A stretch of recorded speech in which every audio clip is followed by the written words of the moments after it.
Permíteme, eso es cero. Muy buenas tardes tengan todos ustedes. Muchas gracias por acompañarnos.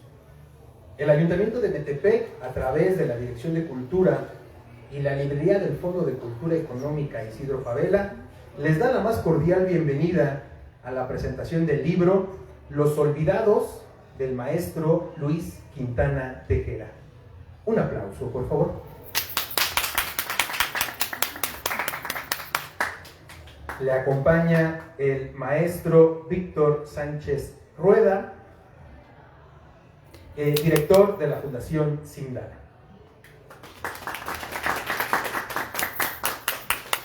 El maestro Luis Quintana Tejera es escritor y crítico literario de nacionalidad uruguaya por nacimiento y mexicana por adopción. Es autor de los libros de cuentos Juegos de Amor y Muerte, del año 2000, Lecciones de Mitomanía, 2008, La Virtud de la Hipocresía, 2017, Los Secretos del Cuerpo, 2018, y de la novela Espejos y Palabras, de 2012, así como de algunos títulos de poesía. Además, es doctor en letras, profesor universitario en la Facultad de Humanidades de la Universidad Autónoma del Estado de México. Es miembro del Sistema Nacional de Investigadores y prolífico estudioso de la literatura, con varios títulos publicados de crítica literaria. Le damos la cordial bienvenida al maestro Luis Quintana en la librería y es toda suya la palabra. Muchas gracias.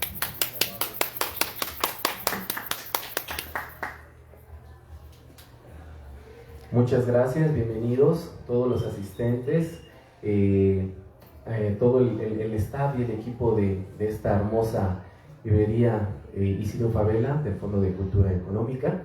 Es un gusto estar el día de hoy con usted, maestro, y estamos ávidos de escucharlo.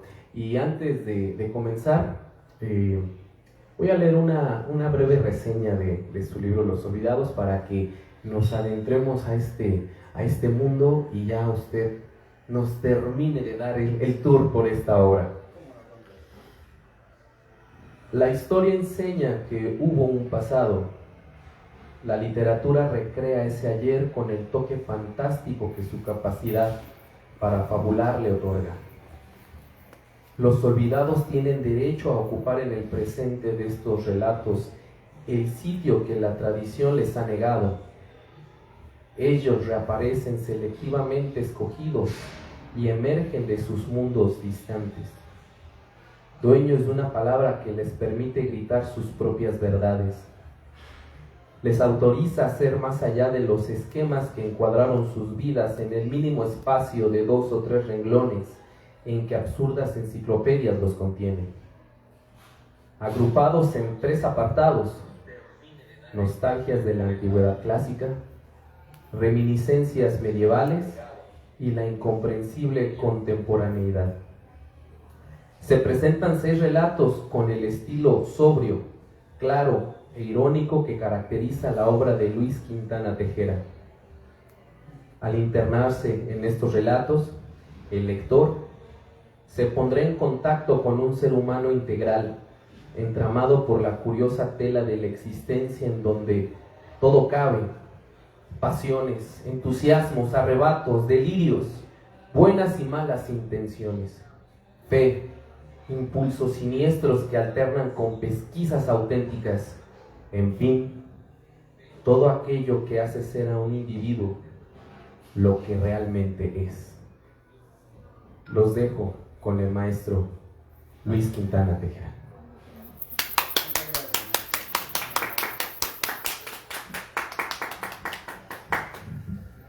Bien, gracias por sus palabras, maestro, siempre muy generosas.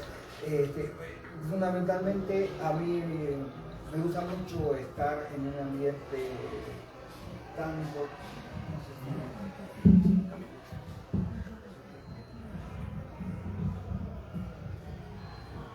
Decía que me resulta muy placentero estar en un ambiente donde predomina la existencia de libros, de muchos libros, y de libros de la calidad del Fondo de Cultura Económica. al mismo tiempo que respondiendo a la invitación de la maestra y lo importante que es también tomar contacto con ustedes.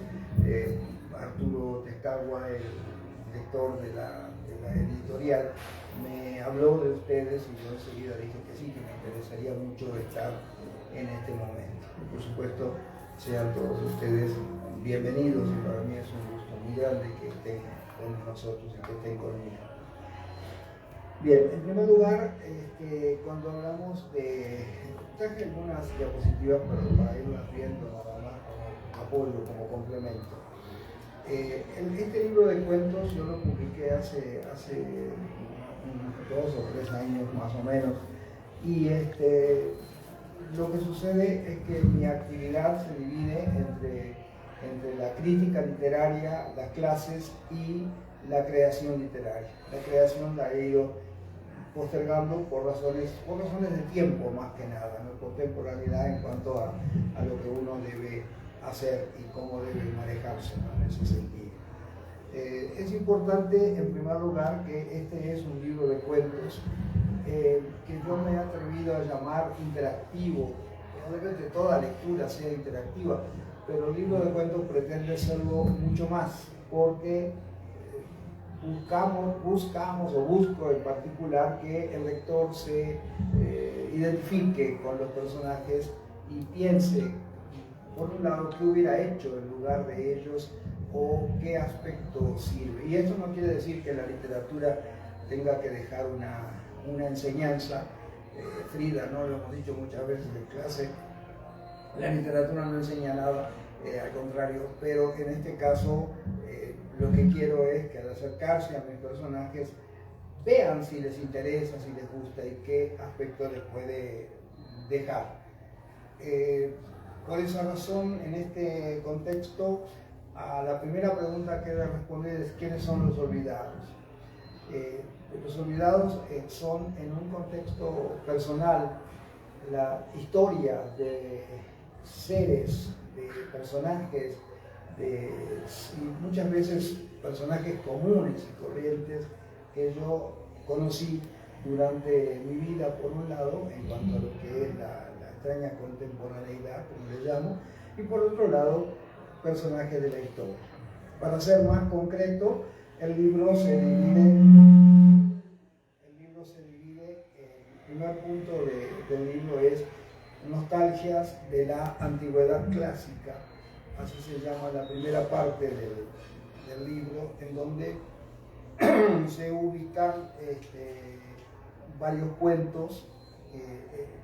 Nostalgias de la antigüedad clásica tiene que ver con mi propia perspectiva, lo que yo siento en relación con mis estudios, con lo que he leído y demás, ¿no? Entonces ahí aparecen Calipso, es uno de los cuentos que se llama Calipso, la ninfa despreciada, la historia de Calipso y de Odiseo. Esa es una historia muy especial en donde el gigante Odiseo llega a una isla huyendo, cuando ya está de regreso, huyendo no, él conquistó Troya junto con sus camaradas y regresa a sus tierras. Y entonces en una isla la ninfa Calipso le dará una bienvenida muy, muy especial. En el sentimiento yo tengo otro libro que habla precisamente de otro libro de cuentos que habla de los sentimientos de los personajes y sobre todo algo que la crítica ha dejado de lado porque los homéridas, los autores del Ilíada, de la Odisea, etc., no querían tocar mucho, que era el tema del amor y el tema del amor relacionado directamente con el erotismo, básicamente. ¿Qué quiere Calipso de Odiseo? Quiere una compañía, un amor, supongo yo que un marido, no sé, pero ella le otorga todo lo que quiere dar. Pero Odiseo lo que quiere es pasar en esa isla un tiempo, descansar para continuar y regresar a su casa donde lo espera la esposa y el hijo. Y Calipso es la ninfa despreciada. Sobre todo lo que digo al principio del cuento es si hemos pensado alguna vez nosotros en la soledad de los dioses. Evidentemente podemos pensar en nuestra propia soledad, que es lo que podemos entender. No es que tengamos que estar solos, pero de vez en cuando estamos solos, ¿no? Podemos pensar en nuestra propia soledad, y esa soledad individual y humana que tenemos nosotros se multiplica en muchas facetas cuando hablamos de una divinidad, como en este caso una divinidad griega. Eso sería el primer tema. Y el segundo, muy parecido, es el de Dido y la tragedia del amor. La historia de amor entre Dido y Eneas, narrada. Cuando yo retomo estos temas que son, en este caso son mitológicos, básicamente, lo hago con una visión personal. Lo que digo no tiene mucho que ver con la realidad, me ajusto un poco a lo que es el planteamiento mítico histórico, sí, no me salgo de él, pero agrego elementos que yo considero suficientes y sobre todo intento entender a los personajes y lo que están viviendo en ese momento. Entonces Dido y la tragedia del amor será el segundo cuento, y el tercero es Calpurnia Pisonis, el arte de comprender. Podemos mover por favor la diapositiva a la siguiente, a la 2, muy bien. Ahí tenemos nostalgias de la antigüedad clásica. Al hablar de nostalgias de la antigüedad clásica, me ubico yo en Calpurnia Pisonis, el arte de comprender. Acá hay un tema muy humano, que es el que yo rescato: saber escuchar. En este mundo, a veces yo digo un poco riéndome, que hacen falta orejas para escuchar a los demás, que boca sobra, no todo el mundo habla y habla constantemente, pero ¿quién escucha? Esa es la gran pregunta, ¿no? Calpurnia es una niña, tiene 14 años cuando se enamora de Julio César y vive una pasión desbordante por César. Él está en otras cosas, no se fija en ella hasta muchos años después.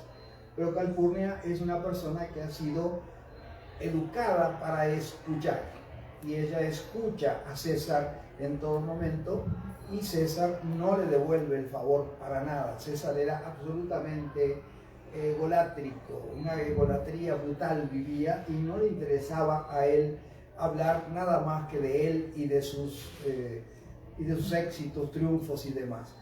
Este hecho, por eso decía yo que era interactivo, este hecho nos va a afectar, no nos va a afectar, nos va a llegar a nosotros, a usted maestro, a ustedes amigos, nos va a llegar de una manera muy especial, porque alguna vez nos hemos enfrentado al tema de escuchamos, no escuchamos, solo hablamos nosotros sin dejar hablar al otro, tanto sea tu pareja o tu amigo, lo que sea, no importa, o tu compañero.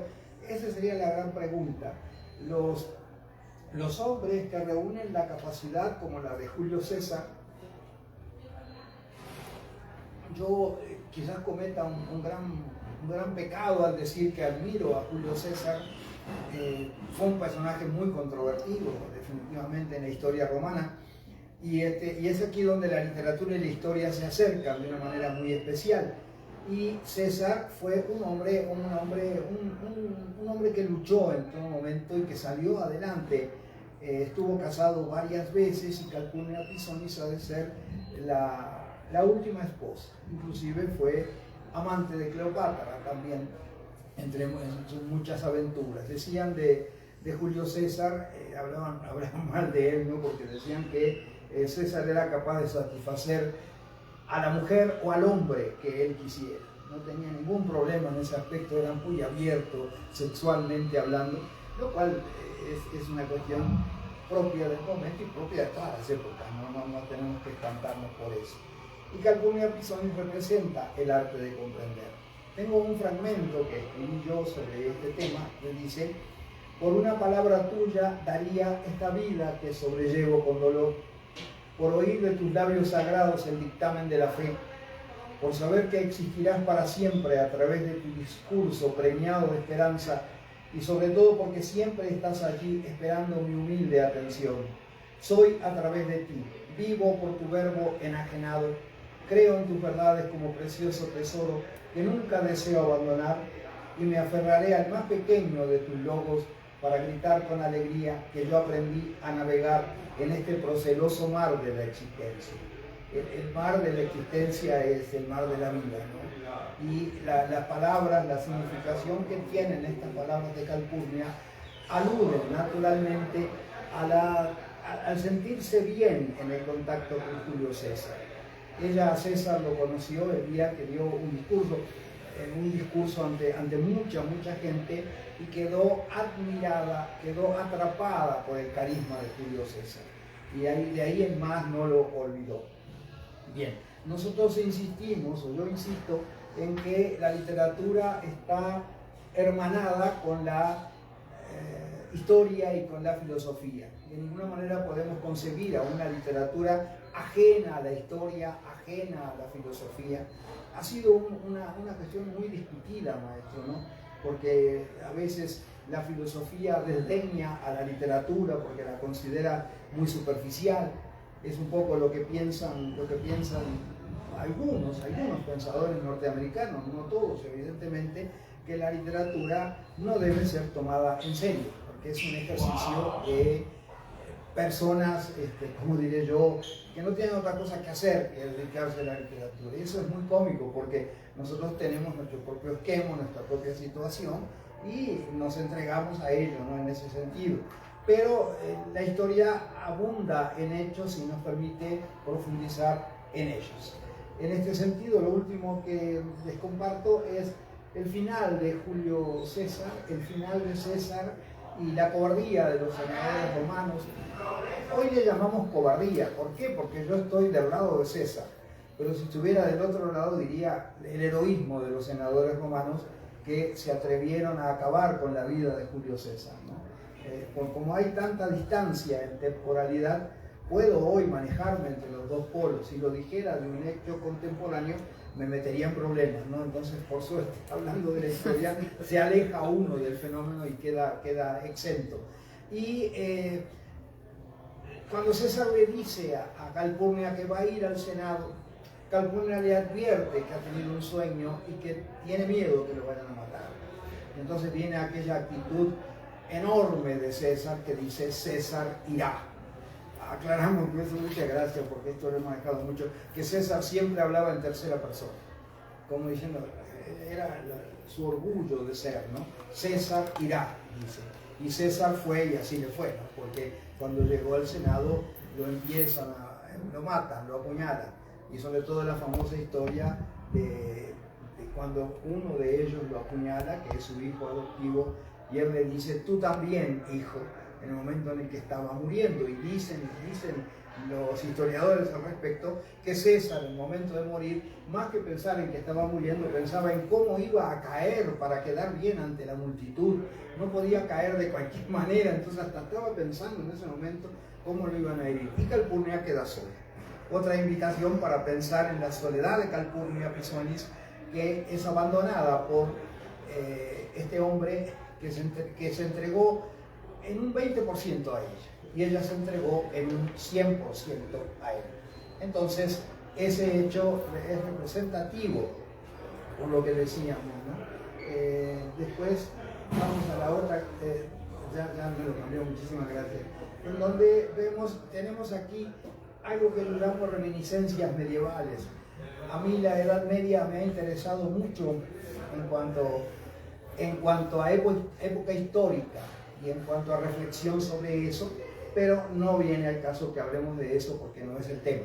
En ese sentido, no quiero divagar.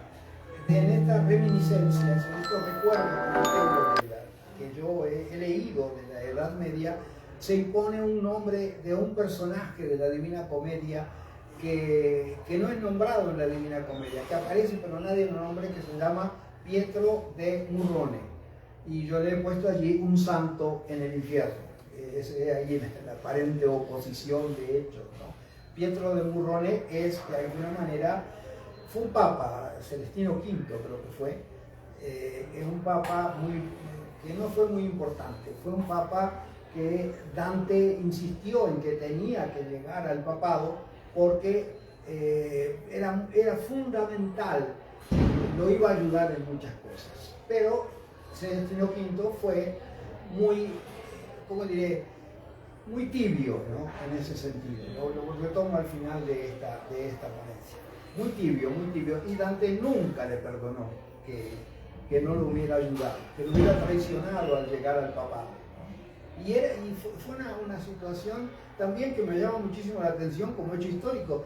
Pietro de Murrone era un mendigo, un tipo que está, un mendigo no, estos que están aislados, ¿no? Un monje aislado, sí, un monje aislado por completo, y un día llegan a ofrecerle el papado. Imagínense usted que alguien llegue después a ofrecer el papa, pero ¿por qué yo? Y entonces se lo llevan, ¿por qué? Porque había, como siempre pasa, ¿no? En estos actos cardenalicios había entre los cardenales grandes disputas, no podemos cerrar los ojos ante ese hecho, grandes disputas, y no se ponían de acuerdo en quién tenía que ser. Y alguien dice que sea el más humilde de nosotros, y eligen a este hombre, a Pietro de Murrone, que cuando llega no sabe qué hacer en el papado.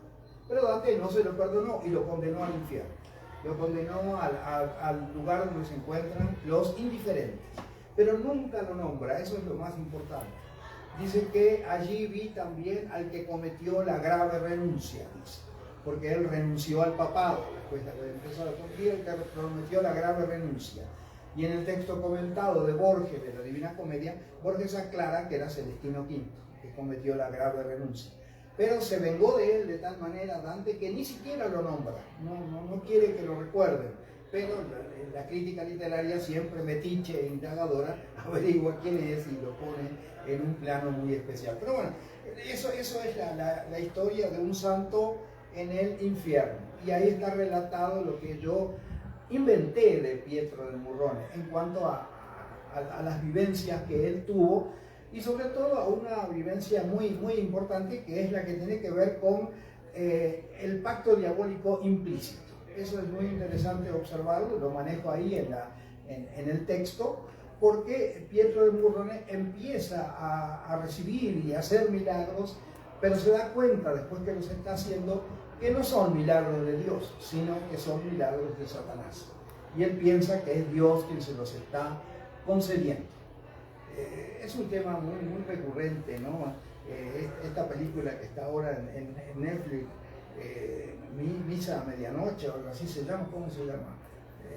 Se fue la experta en eso. Bueno, no importa, es misa a medianoche, es el pacto de un cura, misa de medianoche se llama, el pacto de un cura con, según él, con Dios, pero está haciendo un pacto con el ángel del demonio. Y ese tema está retomado en el cine gringo de una manera muy especial. ¿Por qué? Porque le sigue sacando fruto. Y aparece una hermosa serie, ¿no? Que es esta que les estoy mencionando, donde se habla del pacto, de un pacto que al final abarca a todo el mundo, ¿no? Entonces, Pietro de Murrone hace supuestamente milagros, entre comillas, y bueno, y ahí describo algunos de los aspectos que interesan marcar. Pero sí me interesa mucho llegar al último punto, la incomprensible contemporaneidad. Y ahí trabajo dos temas en dos cuentos. Uno de ellos es El crimen de uno mismo, Ernesto Moreno Reguero, y el otro es Saúl Rodríguez, Un ciego lleno de luz. Son dos cuentos que tienen mucho de, ¿cómo diré? Tienen mucho de mi biografía, de mi vida. Y tú dirás, Paola, entonces que no se trata de que no hablar de la biografía. Una cosa es lo que yo hago en las clases, otra cosa es lo que hago cuando escribo. Es muy distinto, ¿no? En ese sentido. En la clase me veo obligado a decir que las cosas son de determinada manera. Y sí, las creo teóricamente. Pero en la creación me puedo liberar y olvidar de la crítica como tal. No tengo por qué responder a esa crítica. Entonces tienen mucho de biografía estos cuentos en esta, y yo le llamo incomprensible contemporaneidad, porque es incomprensible para mí mismo después de haberlo escrito. Y el crimen de uno mismo se refiere a cómo Ernesto Moreno, que era un hombre muy destacado dentro de la filosofía, se va dejando morir poco a poco. ¿Por qué? Porque está desencantado de este mundo horrible en el que le ha tocado estar, que es un poco la idea de esa idea de rechazo directamente, ¿no? Y el crimen de uno mismo relata precisamente estas intensas situaciones que se van viviendo a través de la historia de un hombre que se llama Ernesto Moreno Reguero, que no se llama así, le cambié el nombre porque es un personaje de la realidad que murió hace unos años, ¿no? Y que nació el mismo año que yo. No voy a decir el año para que no se enteren de la edad, pero nació el mismo año que yo y murió hace unos cuantos años. Era un doctor en filosofía muy importante dentro de mi facultad. Y él se dejó morir. Bueno, después hablamos de él. Pero de todas maneras el segundo cuento corresponde a un hombre común y corriente, a Saúl Rodríguez, que él le llamó un ciego lleno de luz. Un hombre ciego que tiene su propia vida, que era viajante de comercio de alguna manera, igual que Gregorio Samsa, ¿no? ¿Te acuerdas de Gregorio? Viajante de comercio, pero que en determinado momento se separa de su familia y queda ciego y vive solo en una habitación y demás. Este es Saúl Rodríguez, y le llamo un ciego lleno de luz, porque bien, el otro aspecto, la otra, por favor, señorita, si me ayuda, ahí está, es ese. Lo que sigue son reflexiones en torno a lo que hemos venido manejando hasta ahora.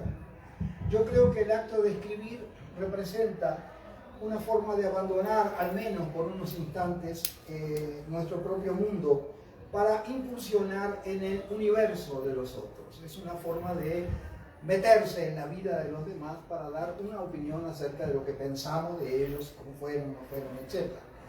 Sabemos que la tarea no es sencilla. ¿Cuántas veces ustedes han dicho, cuando empiezan a escribir, que bueno, sigo mañana, y al final, con una novela que estoy escribiendo, he dicho siempre, sigo mañana, hace 10 años que la estoy escribiendo y nunca regreso a esa novela. Ahora, un poco motivado por ustedes, quiero regresar a esa novela en las vacaciones, pero no me crean, es una promesa que no voy a cumplir, pero voy a tratar de hacerlo, ¿no? Y no es el caso de la novela. Pero es el problema del acto creador como tal. Por eso la tarea no es sencilla. Pero en lo personal nos entregamos a esta tarea con el mayor entusiasmo que sea posible, en la medida de lo posible, ¿no? Acá, resumiendo, en Calpurnia, que es el primer personaje que mencionábamos, existió solo para César. Eso es evidente, ¿no? Y vibró al compás de las acciones de en ella. Eso es lo importante, ya lo habíamos comentado. El valor de la palabra lo representa todo, supo escucharlo sin pretender que él la entendiera a ella. Sublime entrega y abnegado sacrificio. Pensemos por un momento en la soledad de Calpurnia al morir el caudillo de su alma. Si nos ponemos en su lugar, sentiremos un impacto semejante que se refleja en nuestras propias existencias. Aquí la pregunta es sobre la vida y la muerte, sobre la significación o la representatividad que puede tener para nosotros la muerte de un ser querido o la muerte de una persona cercana, de alguna manera. Calpurnia queda sola. En el caso siguiente de Pietro de Murrone, no es tan lejano Pietro de Murrone como parece. Es tan solo un hombre que fue condenado por el pecado que jamás debemos cometer. Esto es una exhortación mía muy atrevida, por supuesto, casi sacerdotal, diría yo, que es no pecar de indiferencia, comprometerse siempre, aunque se equivoquen, pero comprometernos. Creo que en eso ustedes me dirán ahora cuando participen si están de acuerdo o no. Entonces, el pecado que no debemos cometer es el de Pietro de Murrone. La indiferencia. Él volvió la espalda al gran poeta de la Divina Comedia. No importa que haya sido el gran poeta de la Divina Comedia, Dante era un presuntuoso, era un tipo muy complicado, un genio, pero como todo genio, un poco loco y desubicado. Entonces lo desilusionó. Al llegar a la máxima autoridad de la Iglesia, fue un santo por todas sus acciones, decíamos, menos por esta, su desidia, su indiferencia, no tomar partido, no decidir, y al final se cansó del papado y lo abandonó y lo dejó en manos de otro cardenal peor enemigo de Dante Alighieri. Eso es lo que Dante no perdonó. Entonces, recordemos lo que dice el Apocalipsis, ¿no? Te acepto frío o caliente, porque eres tibio, te vomito de mi boca. Eso es fundamental. No se puede estar en dos posiciones distintas, y sobre todo esto es tan visible en el hoy por hoy, en las acciones sociales, políticas, etcétera, en donde hay que definirse. Y entonces esa definición es lo que faltó en Pietro del Murrón. En el caso de Ernesto Moreno, Reguero sigue vivo en mi recuerdo, de una manera muy especial. Y su batalla contra la estulticia humana, a él le encantaba usar esa palabra, estulticia, estupidez humana, en este caso, contra la estupidez humana, continúa a pesar de haber muerto para los hombres. Odiaría, Ernesto Moreno, odiaría leer aquel cartel con su nombre que decora la sala de usos múltiples de una de nuestras facultades.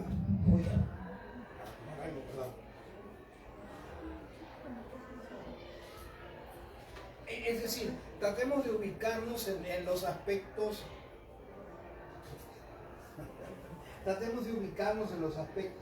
y en la manera de ver el mundo de cada uno, ¿no? Entonces, en el caso de Ernesto Moreno, decíamos, él odiaría leer aquel cartel con su nombre que decora la sala de usos múltiples de una de nuestras facultades.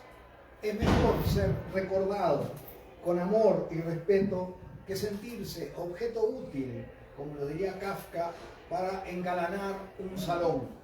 Amó a la filosofía, fue decepcionado por su primera mujer y se entregó como pudo a la madre de los otros hijos. Se comprometió con el mundo y el mundo no lo comprendió.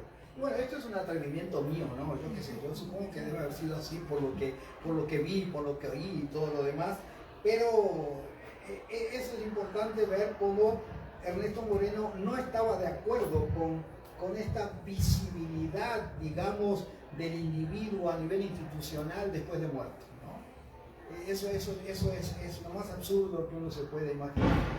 Y otro chisme, maestro, el mismo día que muere él, le retiran el sueldo, eran otras épocas, otros rectores, etc. El mismo día que muere él, su esposa, una chavita muy joven, va a cobrar la quincena. Ya no, si se murió, ¿cómo vamos a pagar?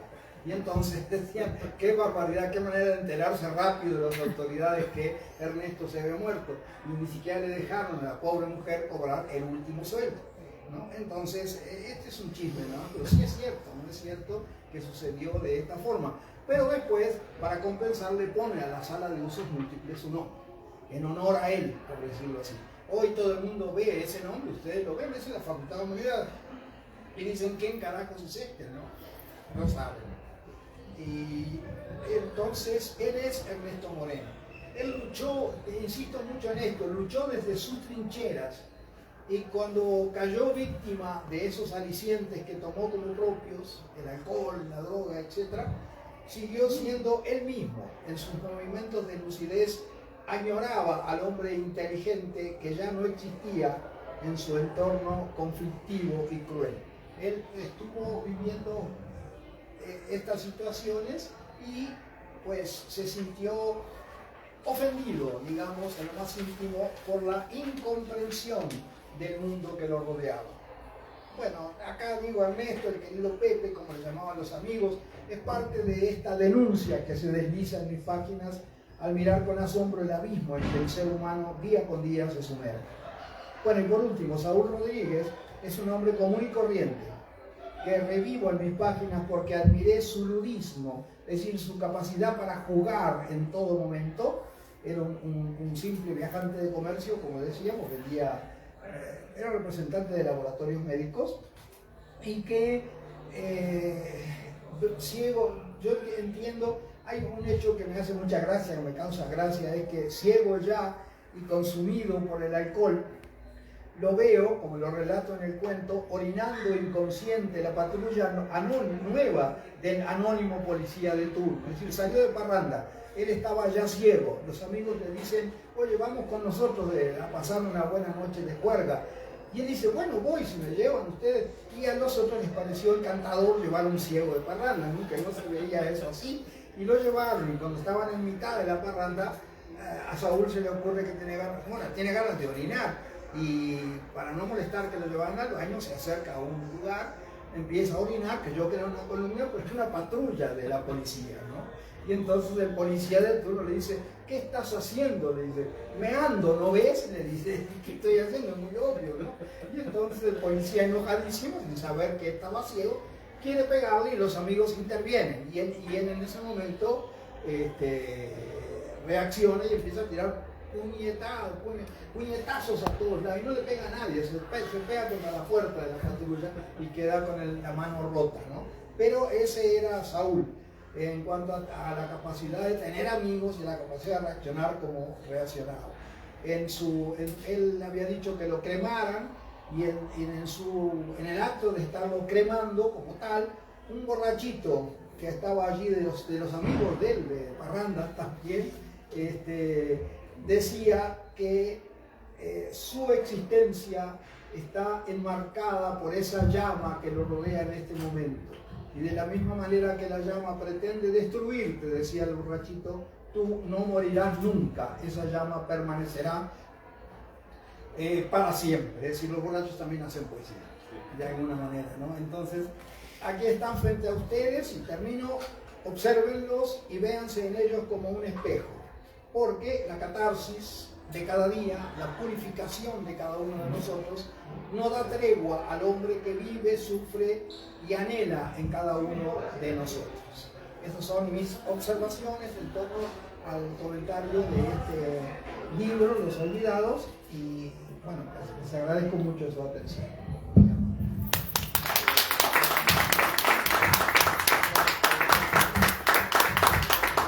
Maestro, qué maravilloso, qué delicia escucharlo en este libro en el cual muchas personas se pueden ver reflejadas por la anécdota, por lo que pasó después. Magnífico. Sin más, pasamos a la ronda de comentarios o preguntas de parte de la audiencia que hoy nos acompaña. ¿Hay alguna pregunta, comentario para el maestro Quintana? Adelante, se vale alzar la mano. ¿Sí? Díganos. Sí, maestra. Maestro, qué interesante escucharlo. Me motiva una pregunta. Sí. Calpurnia, Sí. maravillosa. Siempre se dice que hay una gran mujer atrás de un gran hombre. Sí. Y los demás personajes, ¿cómo los eligió? ¿Qué lo movió para elegir a estos personajes? A mí, bueno, en cuanto a los personajes históricos, a mí me gusta mucho la historia romana en particular. Por supuesto que mi base es la historia griega, primero que nada, pero los romanos, a mí me gusta mucho más el discípulo que el maestro. En este caso, Roma fue alumna de Grecia en alguna medida, y entonces yo ubico algunos personajes que me han llamado mucho la atención, ¿no? Y a las personas que me han escuchado y que me sienten saben que siempre hablo de Roma y de esta gente. Después, en cuanto a los demás, maestra, son personas muy cercanas a mí afectivamente, por decirlo de alguna manera, y que en algún momento compartí con ellos ciertos aspectos. Me acuerdo de Ernesto en cuanto a la forma de ser. La última etapa de Ernesto, por ejemplo, que se emborrachaba mucho y llegó borracho un día a la facultad. Y yo le dije, no, por favor, lo van a correr. Por eso le dije, Pepe, ven acá, por favor, vamos a hablar. Entonces le decía, no, desde que esta facultad de ignorantes, de presumidos, de estúpidos, yo no sé qué estás haciendo tú, qué estoy haciendo yo. Yo decía, bueno, cachambeamos, ¿no? Cálmate, por favor. Y logré sacarlo a la cafetería, le di un café, se calmó, pero era un hombre excepcional. Entonces él por ese lado. En cuanto al otro, porque me hace mucha gracia lo que hacía Saúl. Me hace reír muchísimo, ¿no? Hay momentos en que yo he leído este cuento y no puedo seguir leyendo, me pongo a reír. Definitivamente me encanta lo que él hacía, porque son muchas más de esas anécdotas. Entonces la razón y la forma en que he escogido a los personajes, yo diría que son personajes que van llegando solo a las vivencias personales de alguien que escribe, ¿no? De alguna forma, y que los desarrollo y los exploto, entre comillas, ¿no? Para sacar un fruto que yo necesito para esta creación. Muchas gracias por su pregunta, maestra. Gracias. Qué maravilla, qué maravilla. Cómo disfruta sus propios personajes, su propio universo. Eso es fantástico. ¿Alguien más? ¿Alguna pregunta, algún comentario para el maestro Quintana? ¿No? Muy bien. Bueno, yo tengo una pregunta. Bueno, ya nos comentó que estos comentarios, que estos personajes son quienes les ha llegado a su vida. Cuando usted ya los está desarrollando, ¿les cambia algo la esencia? Me imagino que sí hay algún cambio en la historia, los reinterpreta. ¿Cómo sabe cuál es la reinterpretación que necesita usted de estos personajes?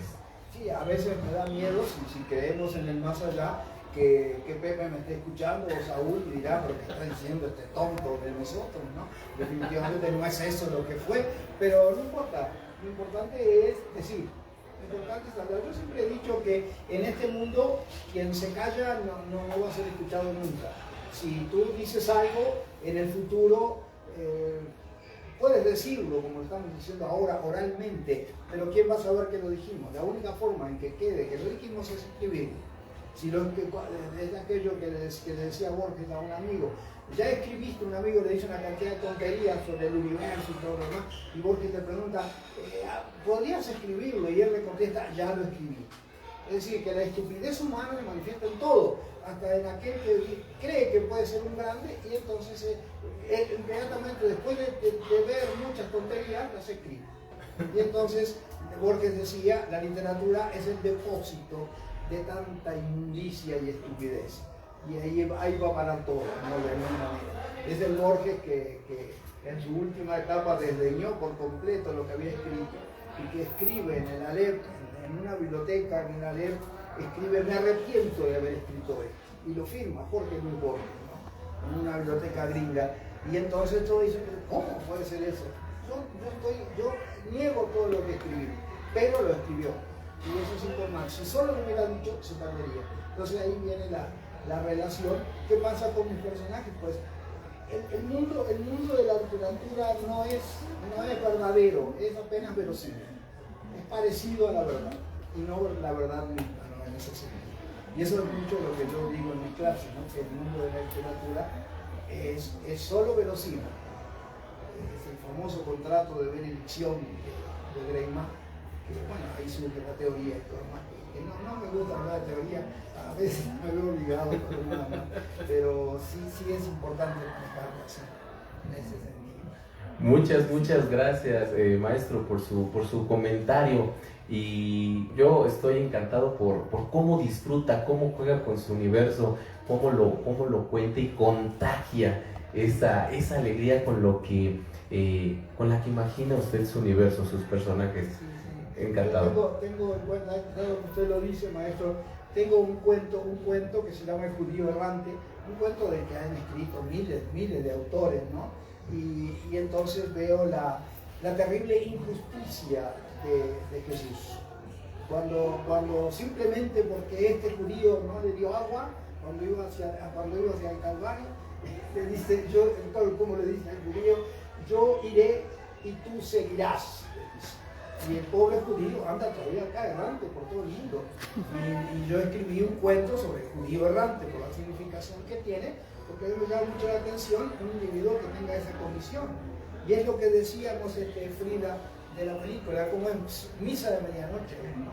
Sí, la que comentábamos contigo, Misa de Medianoche, en donde la historia es la historia de, diríamos, la historia satánica. El director está viendo el enfoque desde un punto de vista satánico, no divino. Y entonces él insiste en que Jesús exhortó a la gente a tomar medidas radicales y a matar si era necesario. Quizás exagera, pero en la actitud vengativa de Jesús eso quedó bien explicado, ¿no? En ese sentido, y sobre todo con el pobre judío errante, ¿no? Que, como dice el judío en mi cuento, ¿cuándo llegará la parucía? ¿Cuándo llegará el regreso de Jesús? Pero no, mejor no lo pienso, porque cuando llegue, quién sabe qué me va a hacer. Si ahora por no darle agua me hizo lo que me hizo, ¿qué me hará después cuando llegue, ¿no? Entonces ese cuento es inédito, no estoy hablando de él, un cuento que voy a escribir, que ya lo escribí, pero que no lo he publicado. Ah, tenemos primicia, magnífico. Sí, seguro. Ya queremos leer. Un aplauso, por favor, para el maestro Luis Quintana Tejera. Magnífico. Pues, sin más, damos por cerrada esta presentación del libro Los Olvidados del maestro Luis. Todavía hay un comentario. Adelante. Maestro, saber si tuvo alguna inspiración o relación con la figura de Luis Buñuel, con sus personajes. Sí. Eso es interesantísimo lo que usted me dice, porque yo siempre admiré a Buñuel y simplemente elegí el título sin pensar en él. Y después, cuando en esos actos de vanidad que uno tiene, se mete a internet y dice, a ver si hablan de mi libro, lo único que hablan es de Buñuel. ¿Quién va a hablar de Luis Quintana, no? En ese sentido, me mencionan ahí al pasar, pero aparece justamente la gran película del director Buñuel. Y eso fue simple coincidencia. Yo pensé en Los Olvidados y aparece, como usted dice muy bien, el cine que es otra cosa distinta, ¿no? Pero que me parece magnífico, el director y la película como tal. Y que coincidimos. Siempre la literatura y el cine van paralelos, ¿no? De alguna manera. Eso es evidente dentro de todo lo que... Y ya sea consciente o inconscientemente, pero sí van paralelos. Perfecto. Muy bien. Sí, adelante. Bueno, profesor, usted mencionó que en clase tiene que decir que se tiene que seguir las reglas, pero que a la hora de escribir este libro tomó libertades. ¿Cree que una buena obra implica seguir estrictamente las reglas o es tomarse algunas libertades para que sea orgánico? Yo pienso, Frida, que no tienes que hacer caso absolutamente para la creación. Es decir, la teoría puede ser una camisa de fuerza, ¿no? Que te obliga, si estás pensando en eso, que estás pensando en cómo debe escribirse de acuerdo con el narrador, con todo eso, te perturba mucho. Yo creo que debes tomarte la libertad, porque lo que yo siempre les digo a ustedes, Frida, a ti, Paola, que en el nivel de licenciatura en el que están estudiando, ustedes estudian para crítica literaria. Y alguna vez una maestra decía, hace muchos años, y en otra facultad, decía que quien estudiaba crítica literaria no podía dedicarse a la creación. Me parece de lo más absurdo. El estudiar crítica literaria es un primer paso para después poder dedicarse a la creación como tal, pero saber diferenciar los campos de acción, ¿no? Saberlo diferenciar, no perderse mucho, ¿no? Porque a veces hay opiniones. Una vez oí a un escritor uruguayo que hablaba de su novela y se confundía muchísimo en relación con quién era el narrador de la novela que él mismo había escrito. Y él era uno de los mejores profesores del Instituto Artigas de Montevideo de teoría literaria. Y cuando escribe su novela se confunde. Entonces, ¿qué pasa?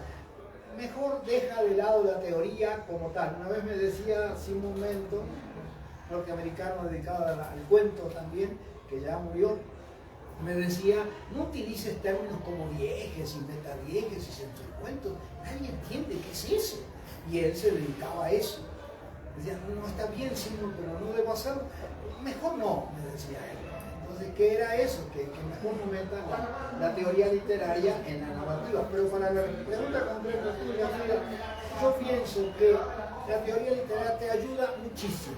Te ubica, te hace pensar, yo estoy escribiendo y estoy escribiendo un monólogo, un drama, lo que sea, te ayuda mucho, pero tienes que, diríamos, separarte de ella en algún momento.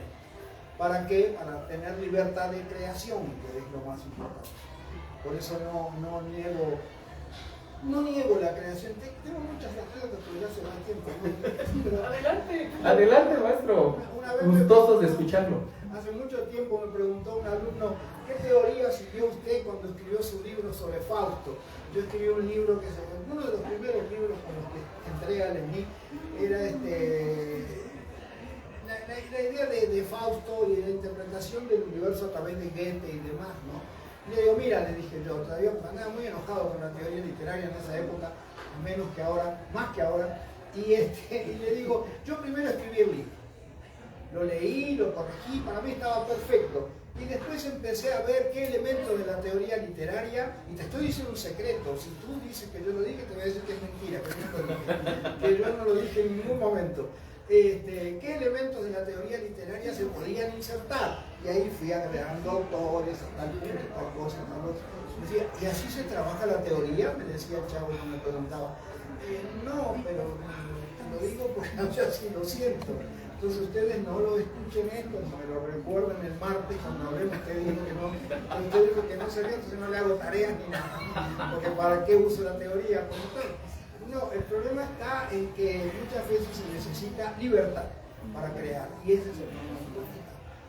Y los que están amarrados a la teoría, créeme, mueren en ese amarre en el que están y no logran lo que realmente tienen que lograr, en ese sentido.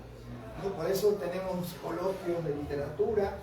Yo ya casi no participo en coloquios, no me gustan mucho. Ya tenemos coloquios. El otro día vi un coloquio de literatura en la facultad, salió una ex alumna mía y me dijo, salgo de un coloquio de literatura, ¿cómo está, doctor? ¿Eso me saludó? Digo, bien, y en el coloquio había 4 personas, había más personas en el lugar donde presentan que en el público. Se podían cambiar, ¿no? Y los que están en el público presentan y los que están presentando se ven en el público, ¿no? Y yo digo, esos coloquios que fracasan por su propio mérito, por su propio desmérito, por decirlo así, y se sienten sublimes. ¿Quiénes son? Los teóricos. Y esa sería la respuesta, pero no vayas a hacer eso, Frida, por favor. Tú eres una niña que está trabajando muy bien, entonces no quiero echarte a perder en el orden literario. Al contrario, estudiemos teoría. Lo que yo siempre digo, estudiar el fenómeno y después criticarlo. Eso es importantísimo. Es lo que hace este grupo argentino, Lelutier, que se burlan de muchas cosas, pero conocen de qué se están burlando. Es como aquellos los enemigos de la Iglesia Católica que se burlan de la Iglesia, pero primero tuvieron que haber estado dentro de la Iglesia para entender cómo era y después burlarse, pero antes no. Entonces, ¿qué premisa fundamental? Primero estudia lo que quieras estudiar y apréndelo bien, y después búrlate o desdéñalo si quieres, o apláudelo como tú quieras. Eso sería lo que... Gracias, Frida. Magnífico, un aplauso para el maestro, por favor. Qué grandes palabras, y con eso está clasificando un dicho, una frase que es hay que aprender para saber cómo romper las reglas. Exacto, sí, exacto. Primero que nada, ¿no? Si no, no. Exactamente, magnífico. Bueno, yo he estudiado un poco acerca de literatura y bueno, uno de los que pues, he estudiado es Román Ingarden. Entonces quisiera saber, ¿qué opina usted de Román Ingarden? Como teórico. O sea, ¿como en general? En general. Ingarden tiene una aportación muy importante, pero está en lo mismo que yo les estaba diciendo, que es en el orden primordialmente teórico, con algunas salidas hacia el terreno de la creación. Es lo que decían en alguna ocasión de los, burlándose un poco de los franceses. Francia tuvo grandes hombres, Balzac, Stendhal, todos ellos, pero en un determinado momento Francia dejó de escribir y se dedicó a la crítica. ¿Por qué? Porque ya no hay nadie que pueda escribir bien. Decía, años mofándose de los franceses. Entonces, como no saben crear, entonces critican a los demás. Y eso es un poco la teoría que decíamos hace un momento, y es espantoso que esto suceda. Y con Ingarden, pues mi respeto por la obra que tiene, por la creación, pero también mis sospechas porque está en el terreno de la teoría, y la teoría, como todo, es relativa.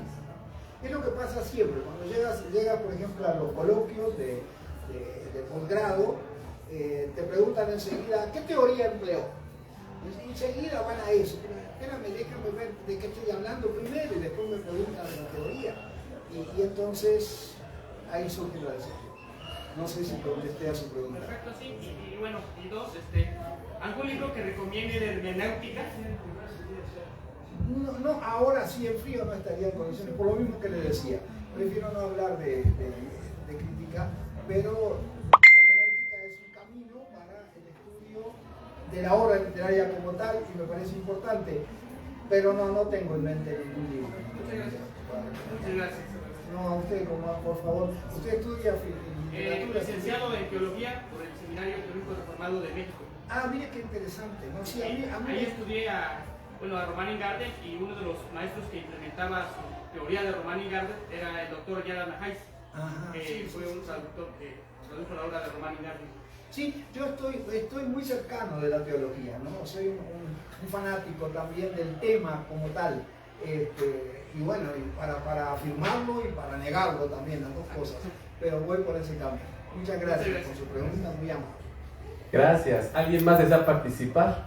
¿No? Muy bien, entonces podemos dar por finalizada esta exquisita presentación, esta exquisita intervención con el maestro Luis Quintana Tejera y de su libro Los Olvidados. Un aplauso por favor para el maestro y le cedemos la palabra al licenciado Vidal Guerrero, director de aquí de la librería Isidro Fabela, para que haga el cierre.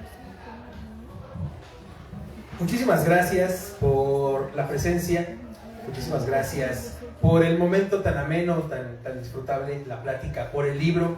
El libro se encuentra aquí en la librería, en venta, por si desean conseguirlo, por si desean comprarlo directamente con el maestro de Editorial Trajín, que pues bueno, muchísimas gracias por la aportación que siempre nos brindan, por los autores que nos acompañan en estas actividades que realizamos en la librería del Fondo de Cultura Económica. Y el mensaje sería ese, agradeciendo a los exponentes y agradeciendo al público, pues bueno, que pudieran estar al pendiente de las actividades que llevamos a cabo en la Dirección de Cultura, en la librería del Fondo de Cultura Económica. Nos pueden buscar en redes sociales, hay presentaciones casi todos los días, nos da muchísimo gusto que haya vida en la librería, lo recibimos con los libros abiertos.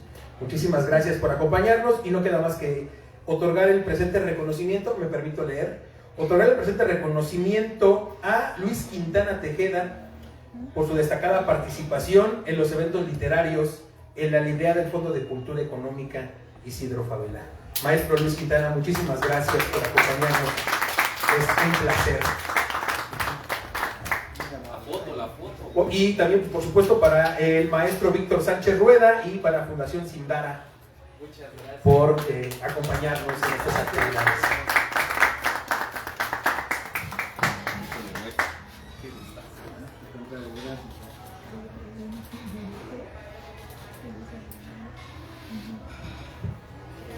Muchísimas gracias a todos, que tengan una agradable tarde de sábado y que tengan un buen regreso a casa. Gracias.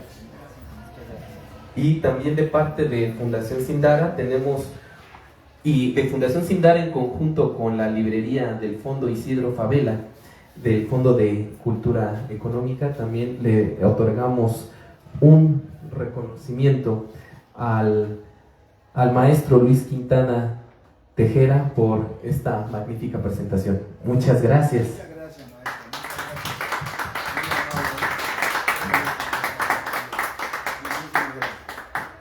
Pues damos por concluida esta presentación. Muchas gracias por su asistencia. Tengan un excelente día y disfruten de toda esta hermosa biblioteca Isidro Fabela del Fondo de Cultura de Metepec. Muchas gracias.